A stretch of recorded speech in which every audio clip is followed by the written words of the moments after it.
Hola, muy buenas tardes. En nombre de Bodilla Artigas Editores y de Librería Bodilla, queremos darle la bienvenida a esta segunda sesión del ciclo El polen de las sílabas. Hoy vamos a contar con la presencia de Angelina Muñiz Suberman, que dará en este caso una charla, una ponencia sobre el tema de la poesía mística. Antes de darle la palabra a Angelina, quisiera leer su reseña biográfica. Autora de 50 libros de poesía, narrativa, ensayo y traducción. Es profesora de la Facultad de Filosofía y Letras de la UNAM. Conferencista de universidades europeas y americanas. Introdujo la novela neohistórica y mística sefardí en la literatura mexicana. El exilio español es otro de sus temas preferidos. Fue la primera recipiendaria del Premio Internacional de Novela Sor Juana Inés de la Cruz de la Feria Internacional del Libro en Guadalajara en 1993. También obtuvo los premios Javier Villaurrutia, José Fuentes Mares, Magda Donato, el Woman of Power Award. Además, es miembro honorario del Seminario de Cultura Mexicana, Orden de Isabel la Católica. Ha sido traducida a varios idiomas e incluida en antologías internacionales. Bienvenidos.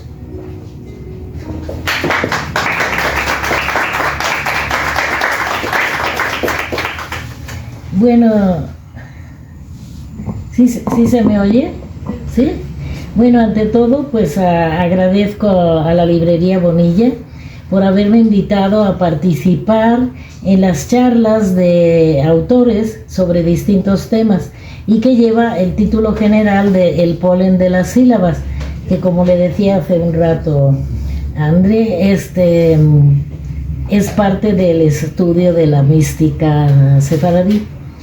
He preparado esta conferencia con varias de mis textos, variantes de mis textos sobre el tema del misticismo. Tema que a lo largo del tiempo se ha manifestado de diversos modos, pero siempre en un más allá de las palabras. Este va a ser el enfoque sobre todo alrededor de las palabras, para tratar de entender el misterio de la existencia y sobre todo el misterio del lenguaje. Empiezo con un apartado que se llama la mística. En el principio fue el verbo y sirvió para la creación. La creación tanto de los elementos, diríamos, del universo, de la tierra, de los animales, de la naturaleza, pero lo interesante es que esta creación se hizo por medio de la palabra, es decir, la divinidad pronunció la palabra, por ejemplo, ardilla, y apareció la ardilla. Entonces una creación en los dos sentidos, el imaginativo, el poético y el real. Y esto es muy misterioso, y esta capacidad nominativa de Dios que da origen a la vida, de tal modo que cada palabra pronunciada ordena primero el planeta Tierra dentro de todo el universo, separando la nada del todo, porque lo primero que se menciona es el caos y después ya viene poco a poco el todo y el nombre de todas las cosas.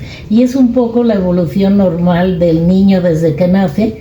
Al principio debe haber en su cabeza pues un caos de todas las palabras que oye, pero que ni siquiera puede pronunciar. Entonces, cuando empieza a decir poco a poco palabras, pues empieza a poner orden en el mundo. Ya sabe cómo se van llamando las cosas y las personas. Entonces es esta escala de los seres que va desde minerales, vegetales, animales y el hombre.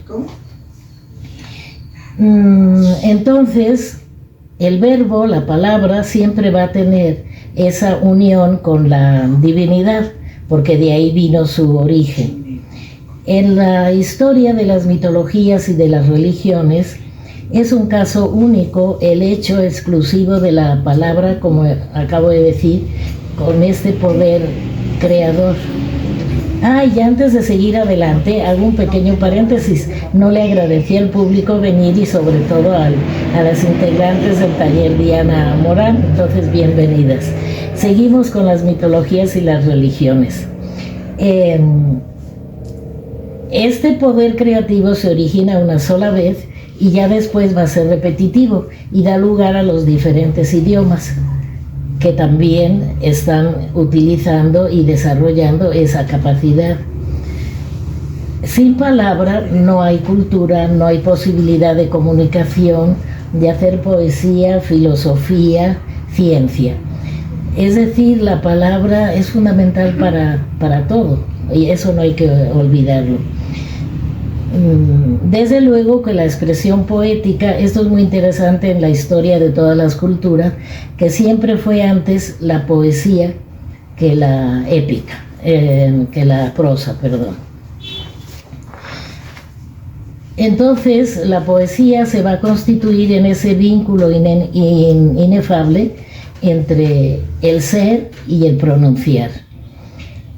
Lo podemos ver, por ejemplo, dentro de los textos bíblicos en el Cantar de los Cantares, donde por primera vez hay un juego semántico y hermenéutico y posteriormente cabalístico que aspira a la comprensión teologal. Entonces el reto grande será cómo hablar de Dios y con Dios y cómo nombrarlo. Entonces en las distintas religiones va apareciendo el nombre. Interesantemente, dentro de la tradición hebrea no puede tener nombre porque el nombre limita. Si te llamas Juan, pues no eres Pedro, entonces ya te limitó. Mientras que en la tradición hebrea son 4 letras que no las debemos pronunciar, pero que están indicando el nombre y que se ha traducido, por ejemplo, como Yahvé. El Cantar de los Cantares entonces es la primera manifestación mística que fue heredada por el cristianismo. Fray Luis de León lo traducirá e interpretará. San Juan de la Cruz decía, y cito: hablar misterios en extrañas figuras y semejanzas.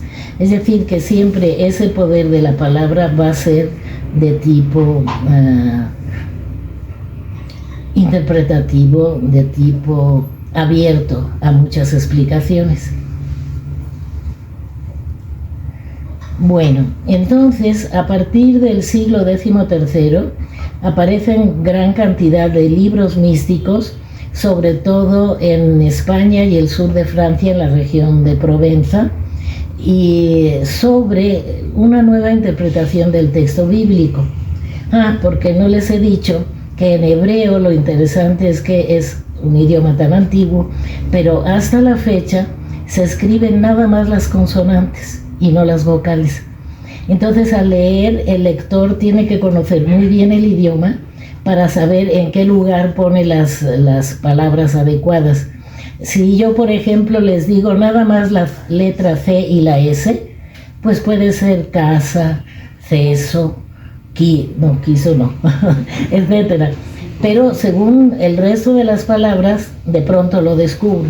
Entonces la lectura es también un descubrimiento.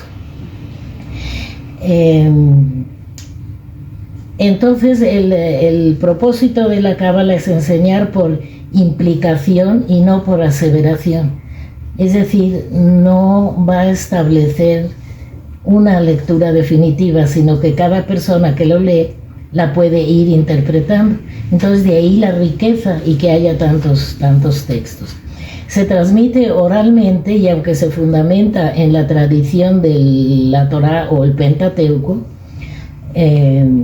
está abierta, como les decía, a la interpretación y a la ampliación de sus conceptos.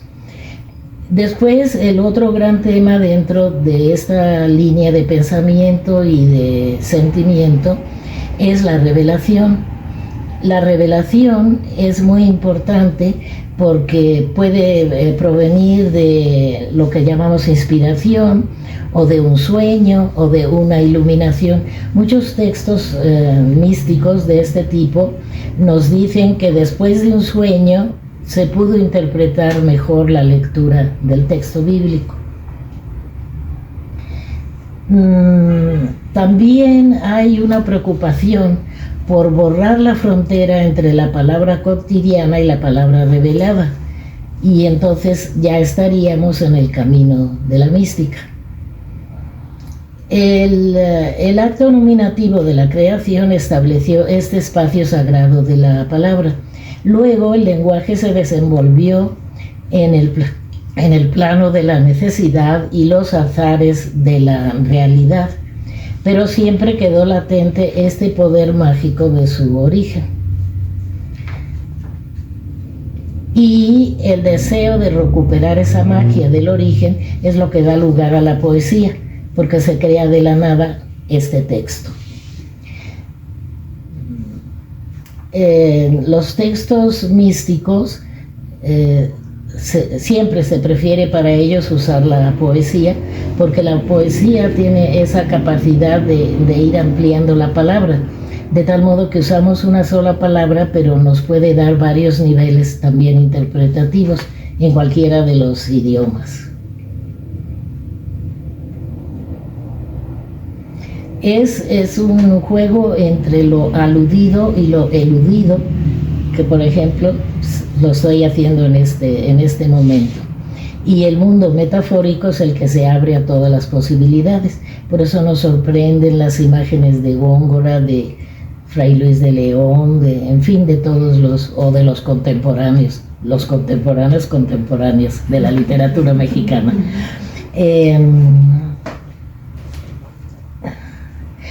El otro gran tema que destaca la mística es el tema del amor, porque de todos los idiomas, de todas las posibilidades de hablar de algo, el amor es lo más inefable, es lo más profundo y es lo más peculiar, característico. De tal modo que la lectura mística muchas veces entra en dos planos, el erótico y el místico. Y esto lo vemos desde el Cantar de los Cantares, que es un diálogo entre el alma y Dios, pero es también entre la doncella y su amado. Y está jugando con esos dos niveles. Por lo mismo, por esta búsqueda de la unión con el otro, con lo diferente, también es un deseo de incorporar lo diferente y de entenderlo, y que deje de ser otro. En fin, todas estas tendencias van apareciendo en la Cábala.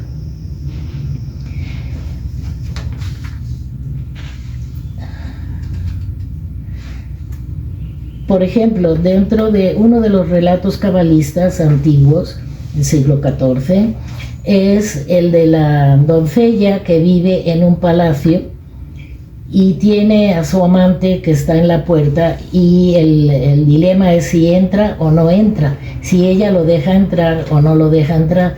Entonces lo mismo, se puede interpretar en los dos sentidos. Qué bonito, es una historia de amor, ¿no? La doncella y su amante.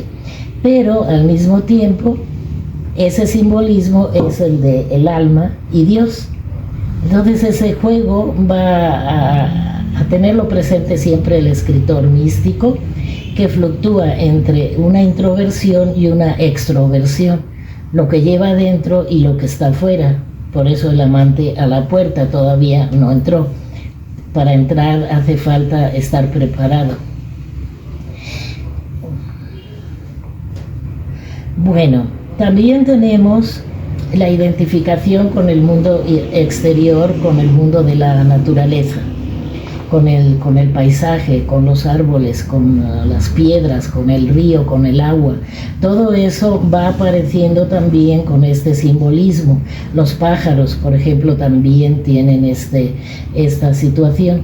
Y hace unos días hablaba en la Facultad de Filosofía y Letras sobre las revelaciones de María Zambrano, y algunos de los que están aquí ya me oyeron, pero María Zambrano hace también un juego con la mística por medio de las revelaciones, y el pájaro es siempre un elemento que para ella significa eso, el estar en el aire, pero a veces estar en la tierra, y entonces desde el aire contemplar todo lo posible, pero al mismo tiempo darle esa interpretación y ese deseo que siempre ha tenido el hombre de volar, de elevarse, porque el pájaro puede acercarse hasta el cielo y el hombre no, a no ser ya después, muchos siglos después, por medio de algún artefacto que sería el avión, etc.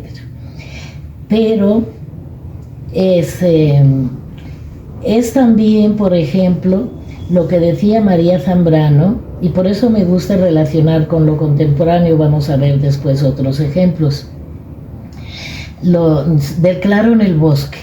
Es decir, el bosque está tupido, lleno de árboles, lleno de plantas, lleno de flores, piedras, animales, todo lo que ustedes quieran. Pero de pronto, y eso ocurre, es verdad, hay un claro, hay un lugar en el cual, por determinadas razones,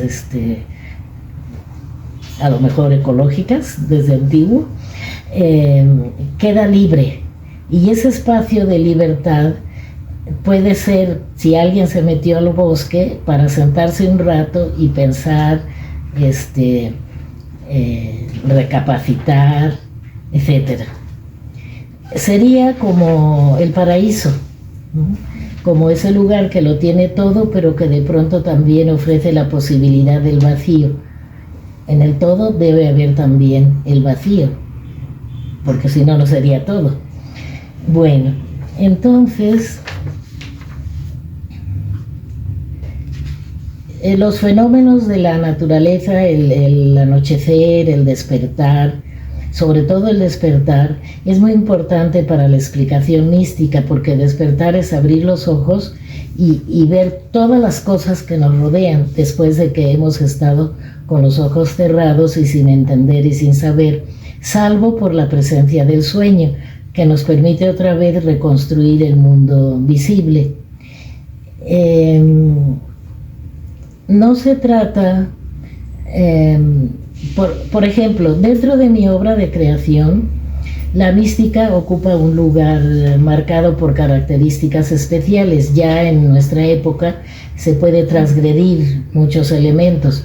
Entonces no se trata de una mística de contenido religioso, digo en mi caso, más bien espiritual o metafísico, pero tampoco apegada a una determinada creencia o línea de pensamiento. Casi podría afirmar que es una mística atea, si esto es posible, pero sí, es decir, buscando nada más lo que puede significar el mundo a nuestro alrededor. Es difícil de explicar y tal vez de entender hasta yo misma. Es una búsqueda del absoluto, de una respuesta a lo que carece de respuesta. Más bien una eterna pregunta o chispazos, como decía Maimónides. ¿No se oye? ¿Sí? Maimónides decía que lo importante es la pregunta, no la respuesta, porque la pregunta va a ser la que te lleve a la respuesta. Entonces, luego si les preguntamos, a ver qué pregunta hacen y a ver si se puede responder. Bueno, es palabra y elementos en un orden deseado, esto ya lo hemos dicho, pero nada más, no un vacío, sino un pleno. Un formar parte de la armonía universal, un sentirse identificado con todo y con todos. Una luz detrás de las puertas que da a otras puertas. Y esta imagen de la puerta que da a otra puerta va a ser repetitiva dentro de la Cábala, porque siempre pensamos que abrir una puerta es abrir un mundo y ver qué hay, pero generalmente hay otra puerta después y otra hasta el muro final. Y en este caso nos acordamos inmediatamente de Kafka, el problema de una de sus parábolas, del hombre que no abre la puerta porque hay un guardián, y entonces él piensa que no la puede abrir, y después de pasar años esperando a que alguien le abra la puerta, cuando habla con el guardián le dice: pero si eras tú el que deberías abrir la puerta, acercarte y abrir la puerta, cosa que no hizo este personaje de Kafka. Entonces sí hay que abrir puertas. Bueno, otro tema interesante dentro de la tradición de la Cábala es el de los palacios.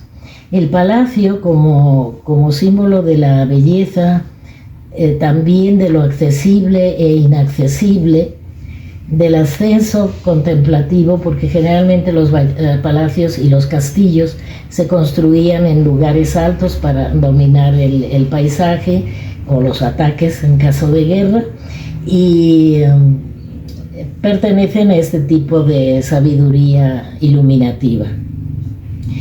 Hay algunos libros, ya todos ellos de los siglos III, IV hasta VII más o menos, que van en derredor de la figura del palacio y que se va a recoger pues hasta nuestros días. Mi último de poesía publicado se llama Las vestiduras del palacio y precisamente está basado en esta idea. Tenemos el libro de Enoch, el libro de los vigilantes y así varios otros títulos. Quisiera también ahora mencionar un poco esta idea del Cantar de los Cantares y su relación también con los palacios. Lo de la pregunta de si es un poema místico o un poema erótico, y depende del lector, o sea, queda abierto a si el lector piensa en el amor terrenal, pues será un libro de amor de la doncella que está esperando y buscando a su amado. Será una interpretación mística, como decía hace rato, del alma en la búsqueda, interpretación y entender qué es la divinidad. Pero sí nos habla de una ausencia sugerida por el silencio poético. Silencio es otro gran término de la mística, porque del silencio surge todo lo demás. Es el callar. Hasta creo que hay un refrán que dice callar es oro o es plata, algo así por el estilo. Pero en el Cantar de los Cantares se vuelve a las cámaras del rey, es decir, que está hablando de un palacio. Una palabra imaginada que solo pues puede ser eso, un palacio. Y un palacio vestido por el lenguaje metafórico. El palacio y todas sus cámaras. Por ejemplo, en Cantar de los Cantares dice textualmente: el rey me ha metido en sus cámaras. Entonces sí pensamos en un palacio. De este modo se enlaza también con el carácter místico de todo lo que tiene uno que llegar puerta tras puerta. Las cámaras tienen puertas hasta encontrar el verdadero significado. Bueno, los poemas, seguimos con el tema de los poemas de los palacios.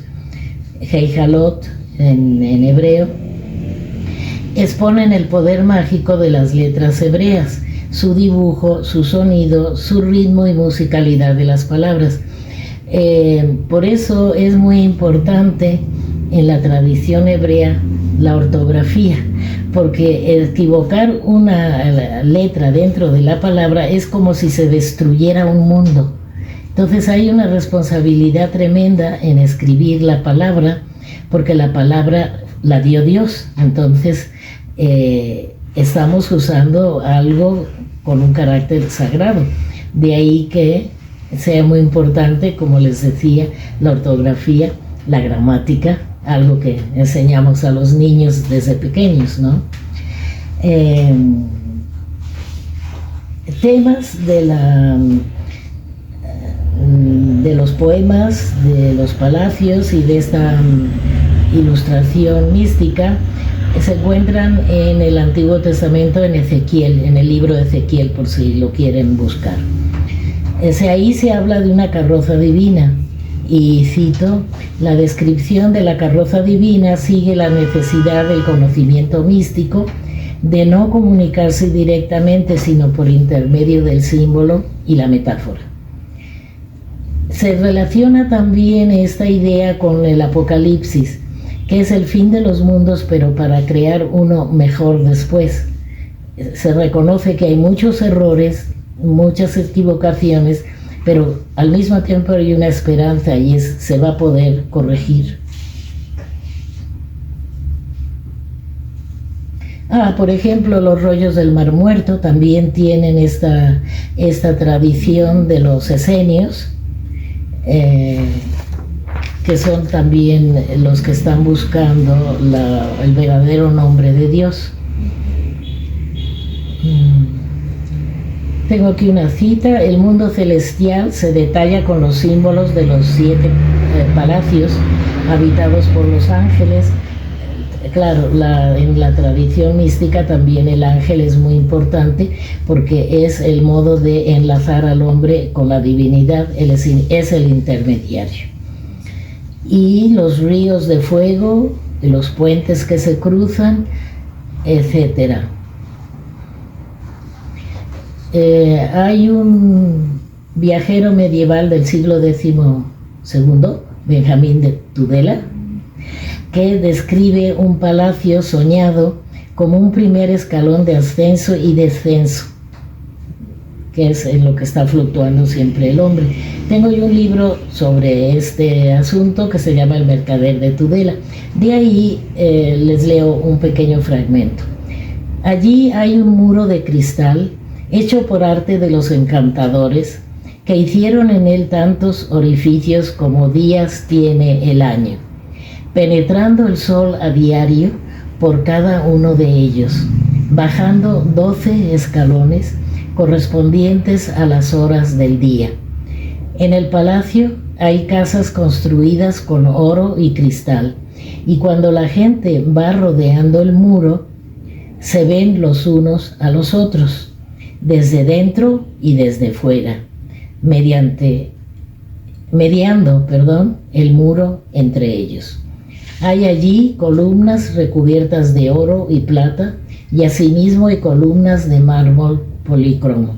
Claro, se elige lo más llamativo, lo más difícil, lo más dentro de la naturaleza, de extraer los minerales, ¿verdad?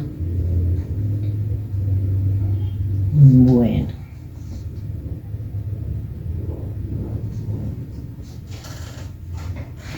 Volviendo a esa imagen que les dije de la doncella que tiene a su amante en la puerta y todavía no ha entrado, tengo aquí una cita textual del Zohar que dice así, le dice la doncella a su amante: ¿comprendes ahora cuántos misterios estaban contenidos en aquella seña con la que te llamé el primer día y cuál es el verdadero significado?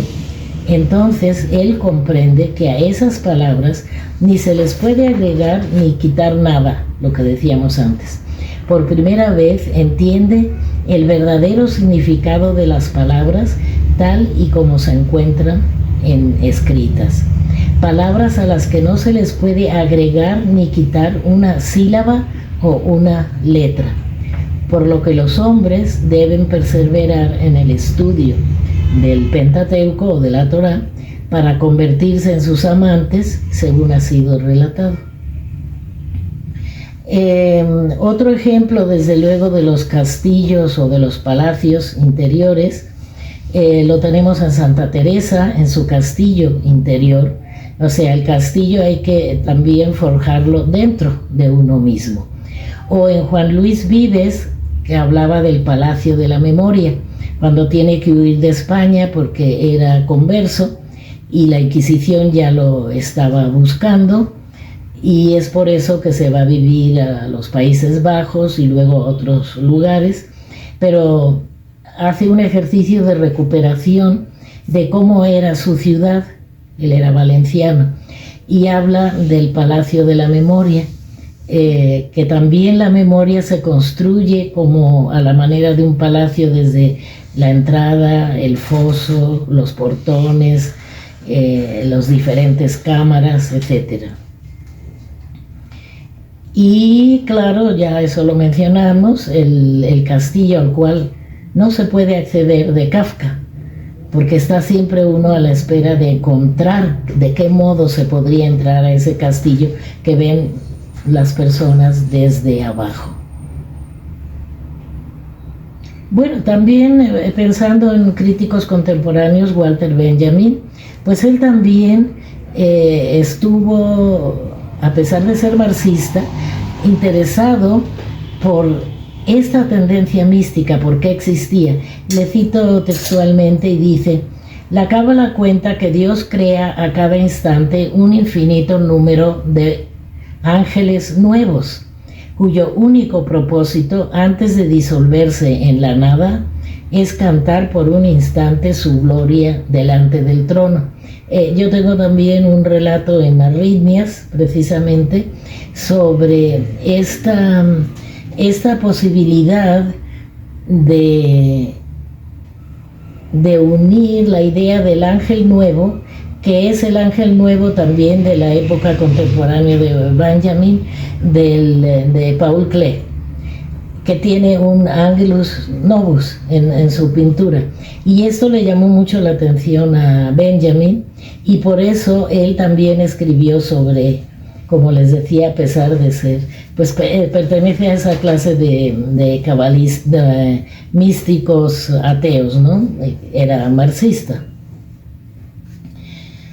Bueno, ampliando un poco más las ideas de Teresa de Jesús, para estar así entre un extremo, entre una época y la otra, nos encontramos con que ella integra en su obra el sincretismo proveniente de su origen, era también de familia de conversos, por lo tanto conocía la tradición mística hebrea y la tradición mística cristiana, y las combina las dos en su teoría y sus escritos.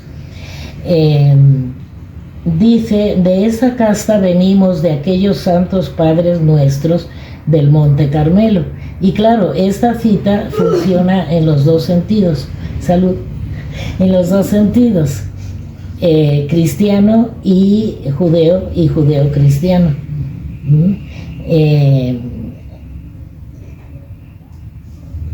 También, y lo vamos a ampliar esto, existe la posibilidad, eso se dio sobre todo en España por la Inquisición, de usar el lenguaje también en sentido figurado para referirse a los orígenes del autor, del poeta, del escritor. Bueno, en este entretejido, el castillo interior o las moradas, y vea que ya usó en el título esa palabra, fechado en 1577, se describe como el lugar místico por excelencia.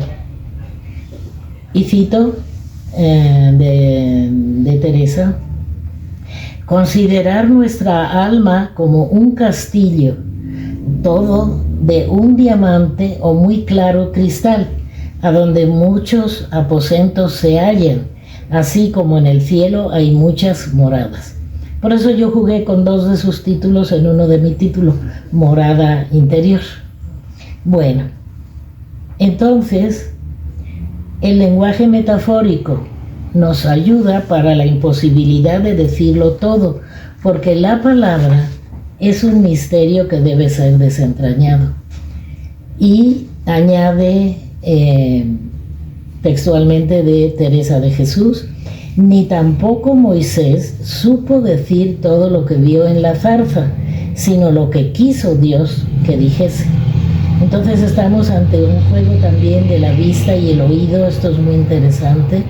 Lo que se ve no es realmente lo que es, porque siempre lo que se ve no nos permite ver lo interior de las personas, de las cosas, de los libros mientras no se abre, de las puertas, entonces esa búsqueda entre ver y oír el sonido.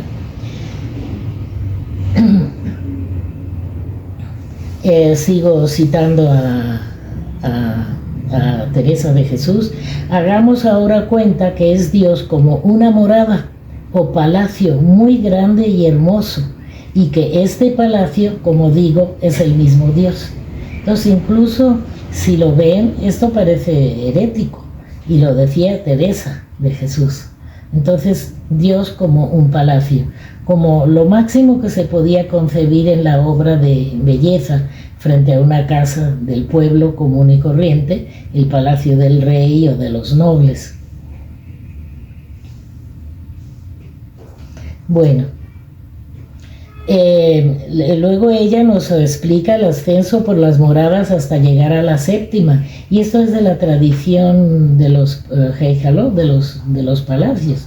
Y pues los inquisidores a veces se daban cuenta y a veces no se daban cuenta de lo que tenían ante sí, el texto, porque realmente se usaba en un sentido muy complicado, que solamente los iniciados lo entendían.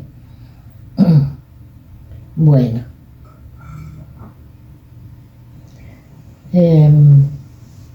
para agregar otra frase de Teresa, dice: un mundo interior donde caben tantas y tan lindas moradas como habéis visto, Bueno, de nuevo nos recuerda a Kafka, y de nuevo la realidad desrealizada que decía María Zambrano hablando de Kafka, precisamente.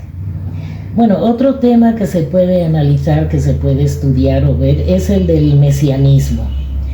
Y aquí puedo hacer referencia a la situación en el México colonial, en la Nueva España.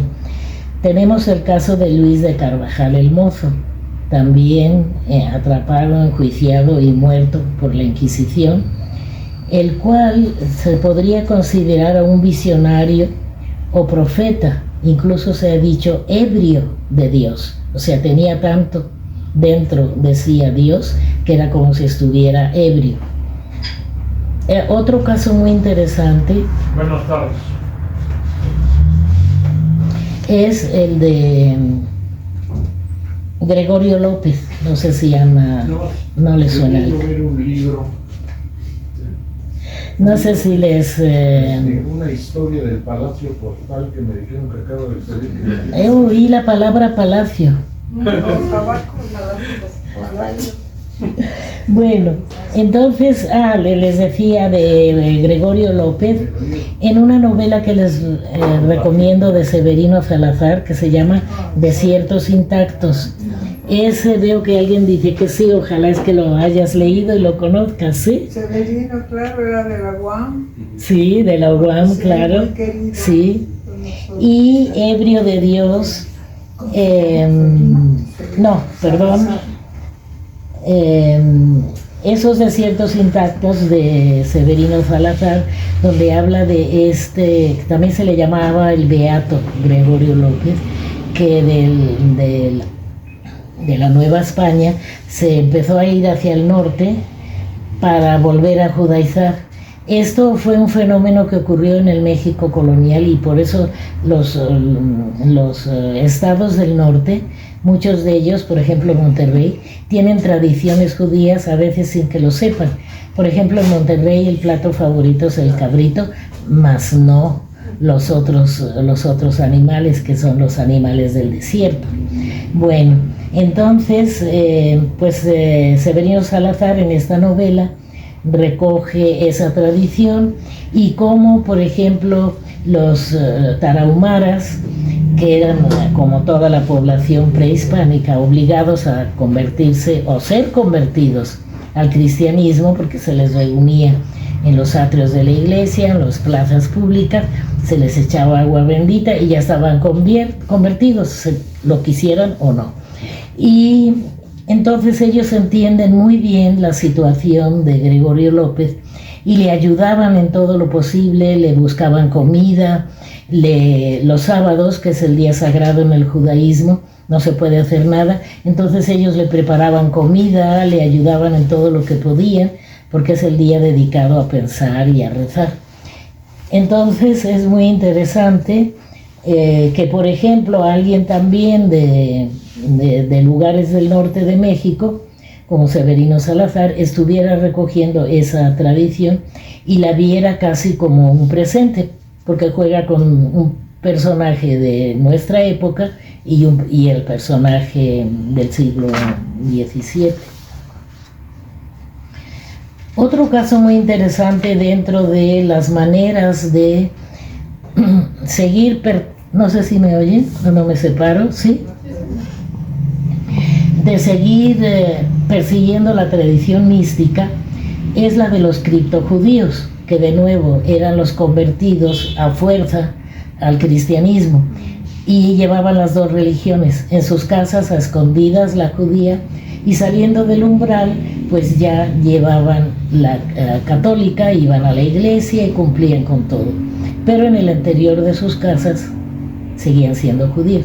Y aquí también algo muy interesante, porque mañana es el día de la mujer, es que fueron las mujeres las que mantuvieron la tradición judía, porque como los niños y los jóvenes están más tiempo en la casa todavía, antes de salir a sus trabajos, pues ellas les explicaban toda esta tradición mística.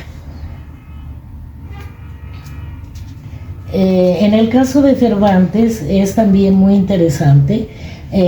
Aquí me valgo de las teorías de Américo Castro, que fue el primero que descubrió este doble lenguaje que existía en la literatura del Siglo de Oro, precisamente entre lo que la palabra decía y lo que la palabra quería el autor que dijera, para que lo entendiera otro cripto judío.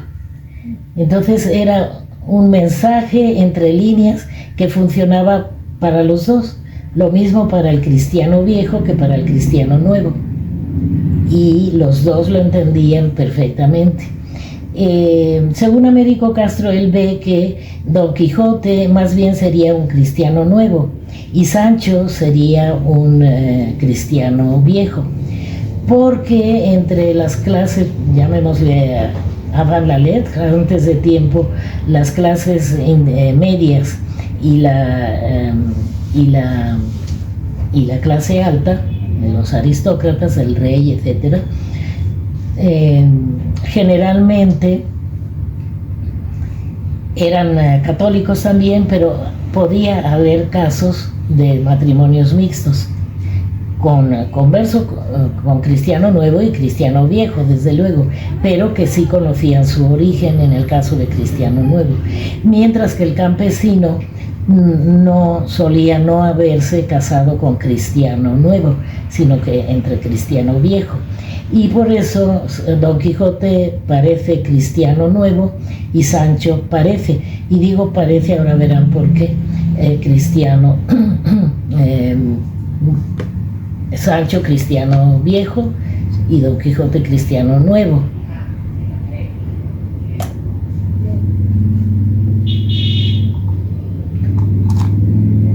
Y Cervantes sabía que era también de familia de cristianos nuevos, porque hay varios hechos que lo comprueban. Por ejemplo, su padre era médico, y los médicos en España eran árabes o judíos. Extrañamente podría ser médico. ¿Por qué? Porque venía también de tradición antigua e instaurada en España. Eso el padre. Y en el caso de él, quiso venir a América recién descubierta, pero para darles permiso en España a los que venían a las nuevas tierras, tenían que pasar por un documento que se llamaba el de limpieza de sangre, que probaba que 4 generaciones atrás eran de origen de cristianos viejos, que no hubiera ningún cristiano nuevo. Y cuando él solicitó esa prueba, no la pasó, por lo que les digo, de tanto el padre, abuelos, tal vez bisabuelos, pues eran cristianos nuevos y había que ser cristiano viejo. Entonces él por eso no pudo llegar a la Nueva España, por ejemplo. Si no, pues hubiéramos tenido aquí a Cervantes. Pero sí llegó Mateo Alemán. Mateo Alemán estaba en la misma situación, y la literatura picaresca refleja muy bien, por medio del humor, esa situación en España.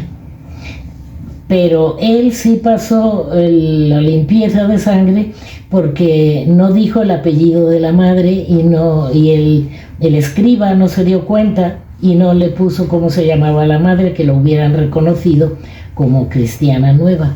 Entonces él sí llegó, pero una vez que llega aquí a México, Mateo Alemán se va a Chalco y desaparece, y no quiere, escribe la ortografía castellana y alguna que otra cosa, pero ya no escribe más, porque quería más bien que lo olvidaran, porque en algún momento podían descubrir que era cristiano nuevo. Bueno, o sea que la situación se va complicando, pero va dando lugar a muchas explicaciones muy interesantes de la vida críptica en este caso de los conversos. ¿De qué manera Cervantes además hizo referencia a esta situación en España? Pues sobre todo en sus entremeses, obras de teatro, El retablo de las maravillas, en Los alcaldes de Daganzo, donde ridiculiza este obsesivo tema de la limpieza de sangre. Y, por ejemplo, a veces es tan sutil la sugerencia que, pensando en Los alcaldes de Daganzo, que uno de ellos era cristiano nuevo, pero que no lo decía, al momento de pasar a una puerta, le dice el que sí es cristiano viejo al que es cristiano nuevo: pasa tú primero, porque primero va el sábado y luego el domingo. Aparentemente, pues es una expresión como si dijera el lunes o el martes, pero no dijo lunes o martes, dijo sábado, día del judaísmo, domingo, día del cristianismo. En cuanto a los palacios, también Cervantes encuentra el modo de ridiculizarlo, de hacer una burla en el Quijote. Casi todos se toma lugar en las ventas, como ustedes saben, o en los caminos, o sea, lugares neutros.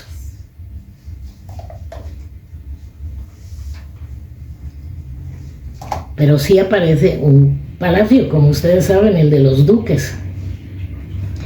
Y en ese palacio hay un momento en que casi una experiencia casi mística, y no la tiene Don Quijote, la tiene Sancho.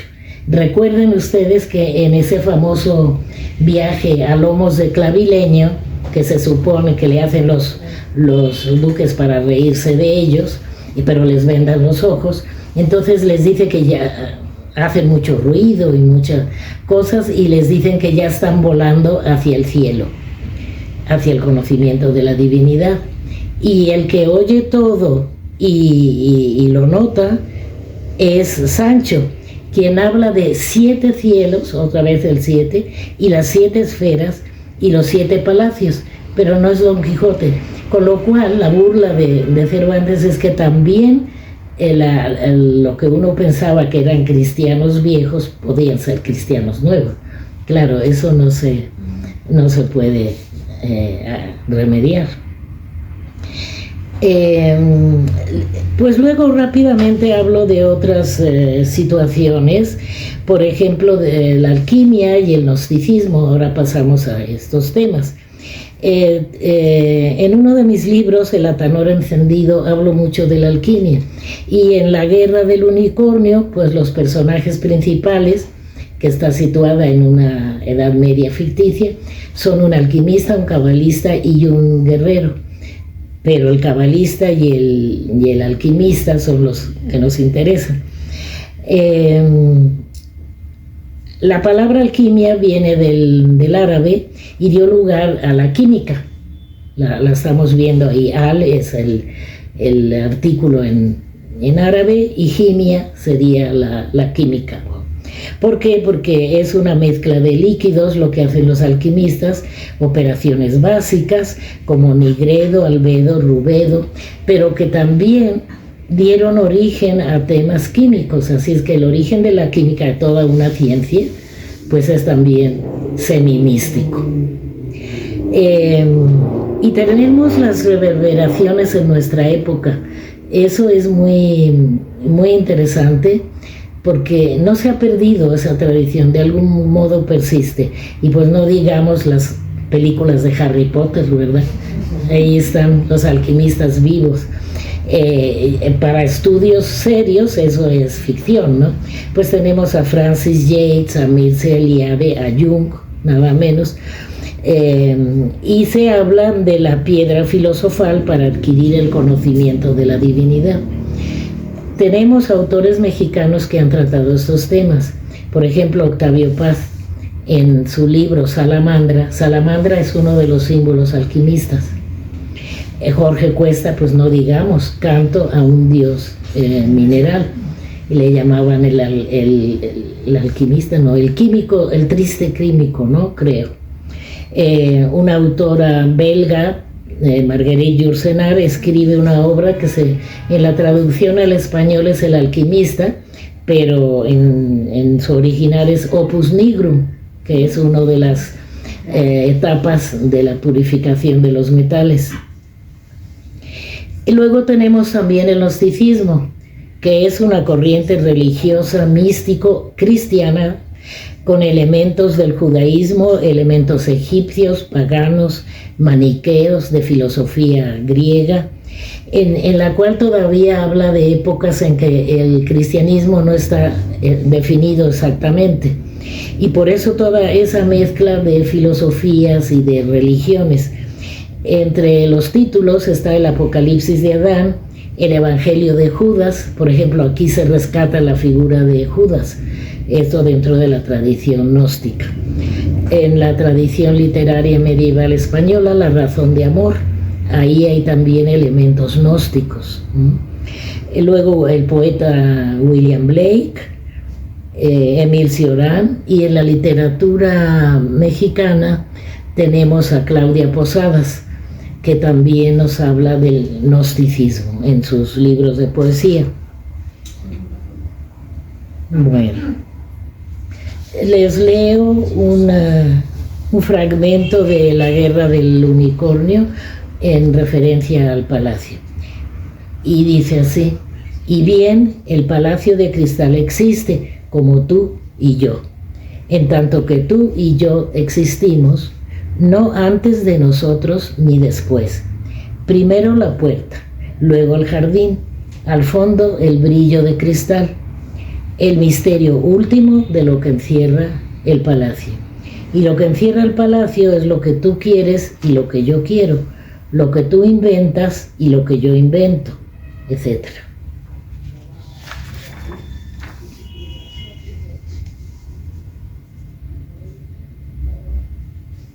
Bueno,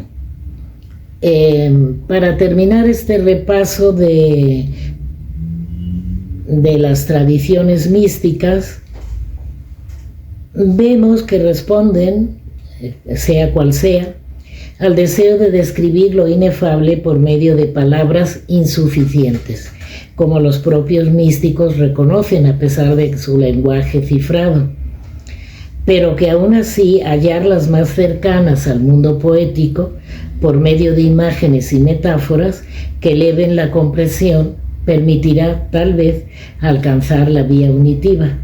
De este modo, la palabra guardará la esencia de la sacralidad y atisbos iluminativos crearán el espacio de la eternidad y el sentido de la existencia. Después de todo, los temas que hemos visto, las vestiduras del palacio, no son sino las palabras que cubren el desnudo interior en su ansia de desprendimiento y elevación hacia las regiones cerúleas.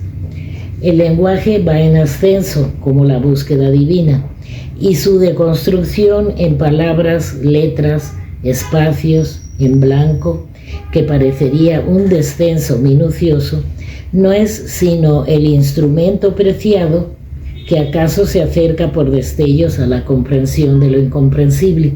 Sí, porque algo que no mencioné, pero ahora se los menciono rápidamente, es que también la interpretación de los cabalistas es no solo, como el título de esta serie, de las sílabas, de la letra, sino del espacio entre letra y letra, porque ese espacio que forzosamente lo tenemos que hacer, porque aunque por ahí hay una tradición de hacer todo seguido, ¿sí? Ese espacio pues nos permite meter un paréntesis nuestro, o una explicación, o una pregunta, o una duda, o ir al diccionario y buscar la palabra. Entonces, todo se toma en cuenta, hasta lo que vemos y, como antes dije, lo que no vemos. Bueno, ahora,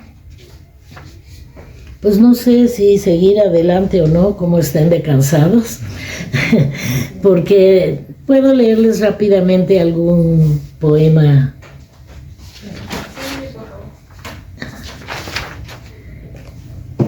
de mi tradición poética, aunque ya les mencioné otros libros sobre estos mismos temas, porque claro, dentro de la poesía forzosamente a uno le atrae descifrar algo también, contribuir.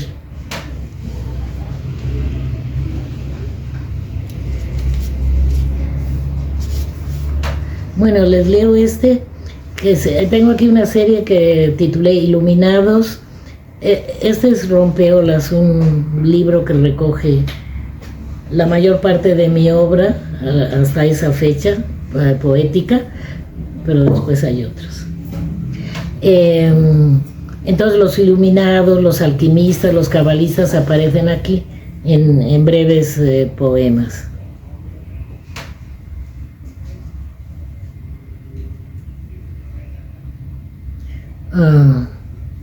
Pocos iban quedando, muy pocos. Se extinguían melancólicamente, absortos en la flor blanca del pico de la montaña, heridos por el aire frío de amaneceres intuidos, consolados por la luz bendita por parte de las nubes. Al fondo de la cueva, el tabernáculo esperado, 7 brazos de velas encendidas y el prisma de los colores en cada reflejo de llama. Sus rostros iluminados, su interior revertido, sentidos que todo lo han sentido, lucidez que rota la sabiduría. Callan los himnos extraños, prorrumpen los silencios obstinados, con el dedo van siguiendo la lectura de la página sagrada, para que el proceso de la creación siga siendo el proceso del cristal iluminado. Al fondo de la cueva, el nacimiento desdibujado.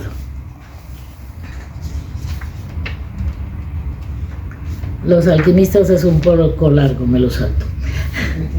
Los cabalistas.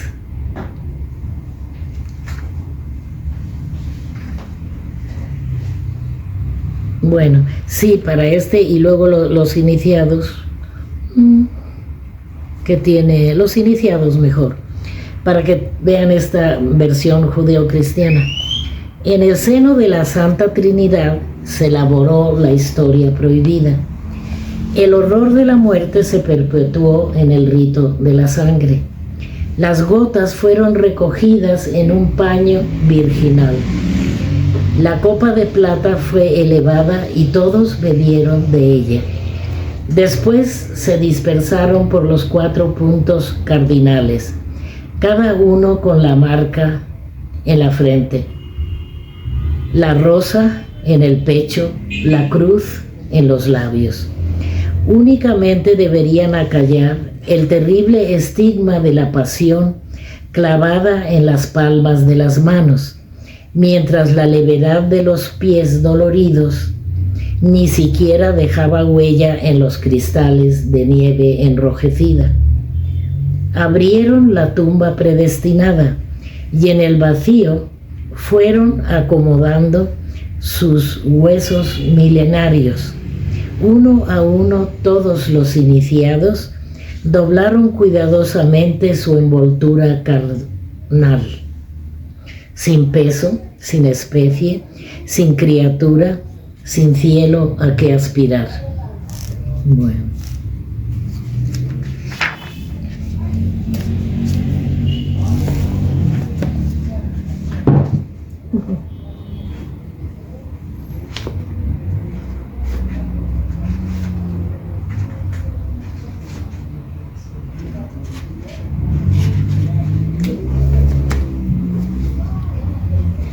Este se llama Ángel.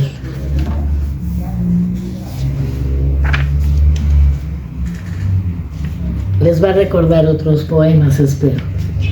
No cruza el mar sino vuela, no sube la montaña sino se posa, no fatiga la sierra del amanecer, no dora las nubes del desconsuelo. Cruza, vuela, sube, fatiga, adora el suave pienso de la melancolía. Aguarda el llamado de voces ignotas, en suspenso del más leve sonido, del cántico de las flores desconocidas y del viento en la breve enramada. Se columpia en el aire estremecido, se cuelga de un alero improvisado. Junto a la gárgola es plena transparencia y no tiene cuerpo porque no lo necesita. La verdad es que tampoco tiene voz. La música que lo anuncia no es suya, sino de las altas esferas del amor. Música que no es suya ni tampoco suena. Música de campanilleros antes de empezar. Suave vibrar del aire embebido. Una contra otra, las alas no son alas. Es cierto que toca la puerta, mas es un sonido que no se alcanza a oír. Son sus dones, dones por la tierra, el dorado del trigo, el verde de la uva, el humo de la chimenea y el olor a pan, el claro correr de las aguas entre riberas, sin forma, sin color, sin recipiente. Lo que puede decirse de él es lo que no es. Y pues yo creo que, a ver.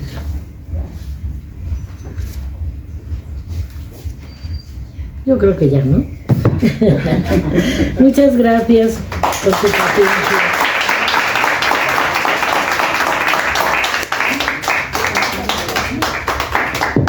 Bueno, aprovechando que Angelina Muniz se encuentra aquí, si alguna persona desea realizar alguna pregunta, comentario, consulta, el micrófono disponible.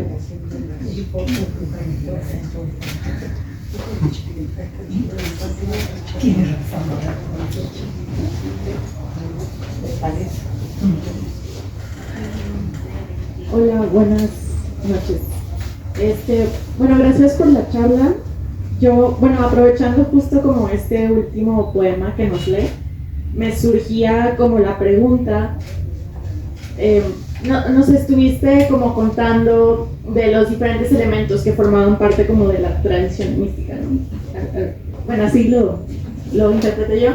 Quería saber como que cuál era el lugar del canto en todo esto, porque recientemente vi una obra de Hildegard von Bingen donde están así como todos los ángeles como en varios niveles, y como me lo explicaban como una especie de vibración que estaban haciendo estos ángeles para que justamente como que ese vibrar materializara el mundo, ¿no? Por así decirlo. Y pues sí, o sea, quería saber como esto de las vibraciones o el canto, o sea, si hay como autores que lo mencionan, lo cual es, o sea, cuál es el significado, digamos, por así decirlo. Perdón, pero ¿cuál es la pregunta?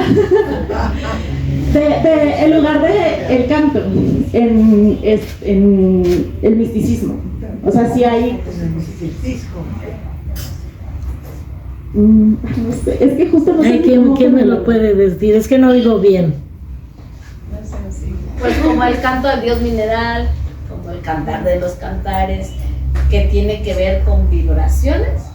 Era el lugar del canto, ¿no? Dentro de la mística. Dentro de la mística. El lugar del canto dentro de la mística, de esta tradición que has planteado, no sé. No sé lo que dice, pero bueno, el canto es sumamente importante. No sé si te lo estoy contestando. Recuerda, Maimónides, lo importante es la pregunta, no la respuesta.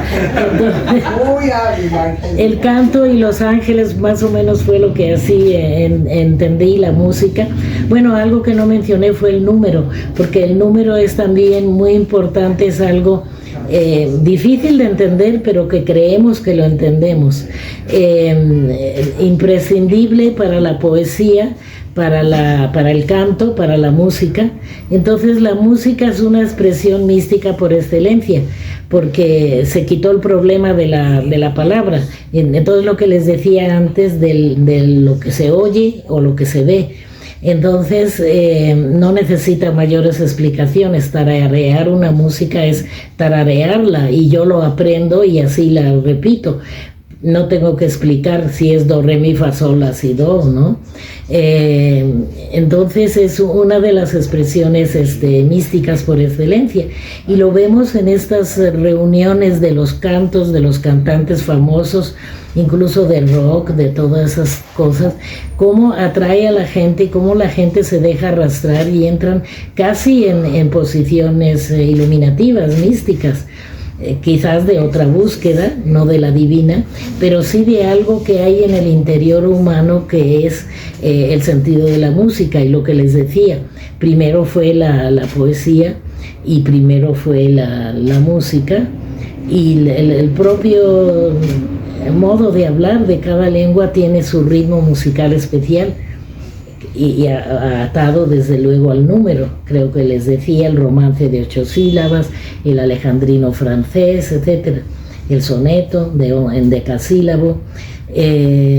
Entonces eso también se puede trasladar a la experiencia mística, indudablemente. Lo que pasa es que a veces no lo sabemos, que estamos en ese plano, pero se puede entender, se puede buscar más interiormente. Eso es lo que enseñan los místicos. También hay otra leyenda mística de que en el mundo hay nada más 10 hombres justos. Los demás, pues no sabemos si son justos, injustos, etc. Pero estos 10 hombres justos tampoco los reconocemos. Pueden estar sentados a nuestro lado, cuidado, y no saberlo, pero son los que salvan el mundo por su comportamiento, porque si no todo iría mal, todo sería negativo. Entonces es esa búsqueda la que trata de hallar el místico, sea religioso o no religioso, etcétera, por los ejemplos que yo les puse.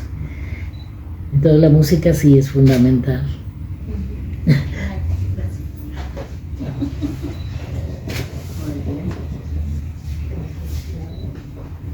Yo quisiera preguntarle si nos pudiera compartir un poco más sobre cómo sería la mística atea, que entiendo que es este sentido de búsqueda, ¿no? ¿Cómo? No sé si nos pudiera hablar un poco más sobre la mística atea. Atea. La mística bueno. no religiosa. Sí, pues es que por las lecturas, por el paso de la vida, por lo que sucede en cada individuo, siempre hay un momento en que la persona más creyente que puedan imaginar, incluso un religioso, hay religiosos sacerdotes que han dejado de serlo y que han entrado movimientos sociales, no recuerdo el nombre, pero de Centroamérica, ¿no? Que se plantean la pregunta, ¿realmente Dios existe o no? Eso es algo que hasta un niño se lo puede preguntar. Y si uno es sincero consigo mismo en su interior, pues te crea la duda, y a partir de esa duda empiezas a ver de otro modo el mundo, y a interrogarlo, y a preguntarte, y a preguntar. Y son esos casos que yo mencioné, por ejemplo el de Walter Benjamin es muy muy claro. Lástima que no recuerdo, a lo mejor alguien me ayuda, el nombre de ese sacerdote de Centroamérica. Ernesto Cardenal. Ernesto Cardenal. Sí, yo creo que sí. Ay, hola, llegaste. ¿Quién más? No, ya. Pues sí, es una pregunta muy muy interesante. También tiene Unamuno un cuento que se llama San Manuel Bueno Mártir, en el cual ocurre lo mismo. Es el sacerdote que deja de creer, pero para no crearles un problema tan grande como el que él tiene, siendo sacerdote y ya no cree en Dios, sigue siendo sacerdote para que el pueblo siga creyendo en Dios. Es una paradoja también, por fin, sí se cree o no se cree, pero por eso él le llama al personaje San Manuel Bueno Mártir, porque claro, toda su vida ya él está diciendo, pues yo estoy mintiendo, porque yo realmente no creo que exista Dios, y le estoy diciendo a la gente que sí existe, entonces yo soy un mentiroso, un hipócrita, etcétera. Entonces existen todas esas posibilidades, esas variantes, y no hay que tenerles miedo, hay que enfrentarlas, hay que verlas, estudiarlas, analizarlas. Es la riqueza que lleva uno adentro, pero a veces uno dice, no, de eso no debo hablar, porque a veces en las familias, cuando el niño hace una pregunta de ese tipo, porque los niños hacen unas preguntas extraordinarias, pero muchas veces una familia de creencias muy rígidas le dice, cállate, eso no se pregunta, o cosas. Entonces ya le crea al niño la represión, el miedo, el que ha dicho algo malo, que ya no lo debe decir, el silencio, y ese sería un silencio negativo, ¿no? En fin, todas esas posibilidades. Eso es lo que hay que aclarar y aprender a ser otros, lo que yo les decía, otros. Sí. Solo una aclaración, Angelina, en toda esta lista de místicos a ver, póntelo más así, a ver en si... toda esta lista que nos diste, bueno, y la ponencia que nos diste, la conferencia de los místicos cabalistas iluminativos y demás, pues no te incluiste en ese sentido de estudiar la mística, como ¿Estudia qué, perdón? Que tendrías que incluirte tú. Yo su poesía. Sí, leyó su poesía, ¿no? Pero bueno, para que los demás no sé. Ay, a ver, pero a ver, ahí o no. A ver, o más cerca y así para que te pueda oír, porque es que no oigo. Sí, que en toda esta lista, tu poesía mística, que, bueno, tú la leíste, pero no llegas a incluirte, solamente no la leíste. No sé para. ¿No llego a qué, perdón? A incluirte, te incluimos. Ah, te incluimos. Por eso no oye. Sí. Por eso no oye, claro. Sí, no, yo lo dije. Incluso yo lo dije que sería una mística atea o una mística herética. Sí. Adolfo Castañón encontró una palabra heresiarca, creo. Sí. Dentro de esta tradición del norte de la migración judía de la época de la Nueva España, está la reciente novela de Gabriela Rivero, Heredarás el fuego, se llama, creo, que ella trabajó los archivos de la Inquisición, esta historia de Carvajal el Mozo, que fue quemado, ¿no? Con su madre, su hermana, sí, la familia, las mujeres. Sí. Entonces es un libro grueso, pero lo que yo no sabía, bueno, hay que leerlo porque ya se documentó, que todo ese material en la biblioteca, en la hemeroteca, se había perdido durante años, lo habían robado, y hace pocos años alguien lo devolvió desde Nueva York, ¿no? O sea, lo devolvieron de Estados Unidos, el material robado. Y entonces Gabriela, esta profesora y escritora del TEC de Monterrey, trabajó esos antiguos nuevos documentos para escribir su novela, que está muy bien documentado. Y lo que dice es esto de los criptos, la familia Carvajal era así, porque hacia afuera eran religiosos católicos, se supone, o algunos de ellos, pero adentro, y sobre todo las mujeres, seguían con los rituales judíos, ¿no? Sí, es verdad eso de esos documentos que se extrajeron y se llevaron a Estados Unidos, y luego lo regresaron hace unos pocos años. Sí. Y entonces ha cambiado o ha afirmado muchas de estas teorías, sí. Pues qué interesante, ese libro lo voy a buscar. ¿No sí. lo conoces? Te No, lo no. paso. A mí me lo prestaron. Mejor no. Pero te lo pedimos a María Sí, José. lo voy a conseguir, sí. Heredarás el fuego. Sí, es como heredarás el viento. Sí. Sí. Perdón, al respecto, lo que se perdió no fue toda la información, los bajos de los Carvajal, sino el libro que Luis hizo, Relaciones, que es súper interesante, justamente porque era su propio credo, influido por los alumbrados de la época. Sí. El fenómeno de los alumbrados también es muy interesante. Yo tengo una pregunta al respecto de los alumbrados y de los falsos mesías. Sí, no lo mencioné porque ya eran muchas cosas, sí. Sí, y justo mi pregunta era, ¿alguna vez escribió algún poema o cuento sobre Sabbatai Zevi o Frank? Sobre Sabbatai Zevi, sí, también tengo escritos.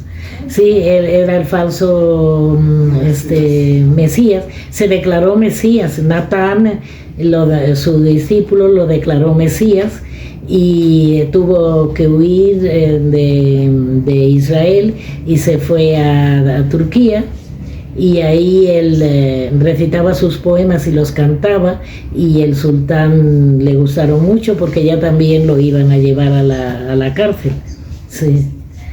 Sí, efectivamente. Fue una época que hubo varios, no solo ellos, varios falsos mesías, sí. Bueno, yo tengo otra pregunta. ¿Qué entiende usted por mística? ¿Cómo? ¿Qué entiende usted por mística? ¿Mística? Sí. ¿Cómo Pues es lo que traté de explicarles. Pero viene también de la palabra misterio, porque es esas, y no hablamos del éxtasis y de la ¿cómo se llama? Lo que describen Santa Teresa y San Juan. Fray Luis de León nunca describió el éxtasis místico, pero hay quienes sí lo describen y sienten que se están comunicando directamente, que Dios los ha invadido. Santa Teresa habla del ángel que ella notó que le oprimía desde el corazón y que era la espada del ángel, y que luego un estudio médico dice, por la descripción de ella resulta que fue una angina de pecho.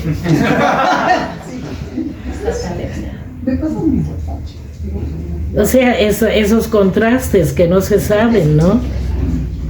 Puede que sí, puede que no, pero por la descripción, ¿no? Pero desde luego que ella lo interpretó y le pareció que era así, y entonces hay que respetarlo, hay que decir, pues sí, tuvo una experiencia mística, aunque ahora ya sé, esa sería la parte atea, que fue una experiencia de la enfermedad coronaria, ¿no? Sí. Total que es muy complicado. Muy bien, pues muchas gracias. La última.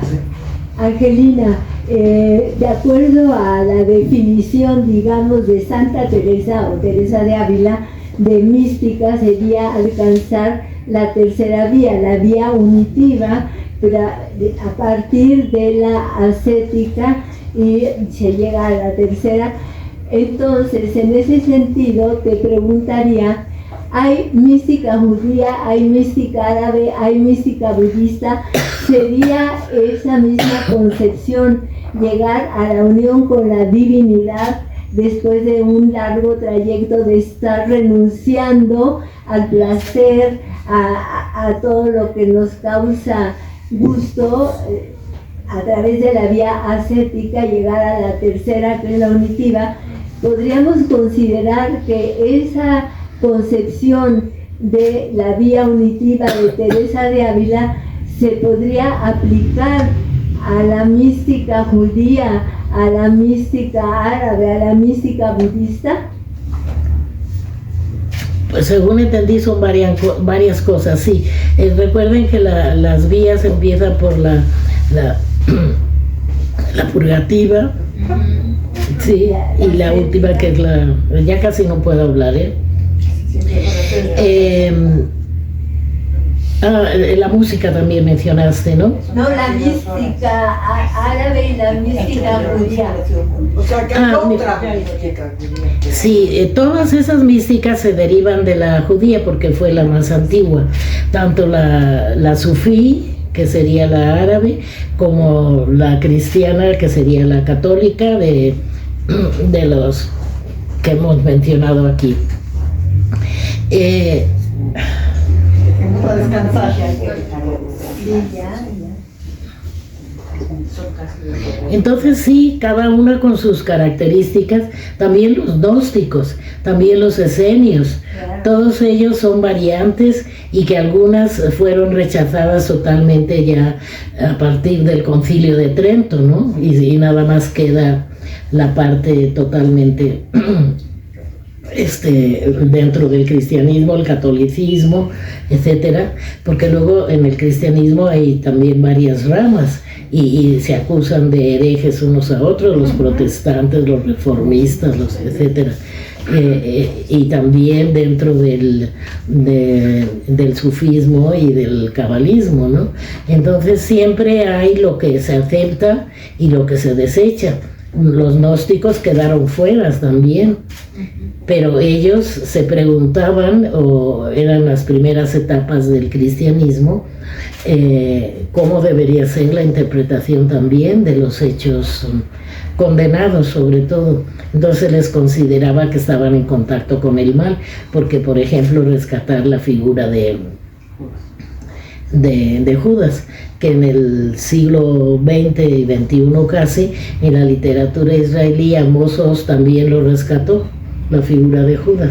Entonces la teoría era que Judas en realidad permitió que Judas amaba tanto a Jesús que permitió él ser arrastrado a esa posición negativa al denunciarlo. Entonces es un camino también interpretativo muy, muy difícil, pero los que defendían esa posición pues la presentaron en sus evangelios. Los pueden leer, esos evangelios que se consideran falsos también desde el punto de vista estricto, ortodoxo, cristiano, sí, o católico. Muchas gracias. Bueno, en nombre de Elías Tívas,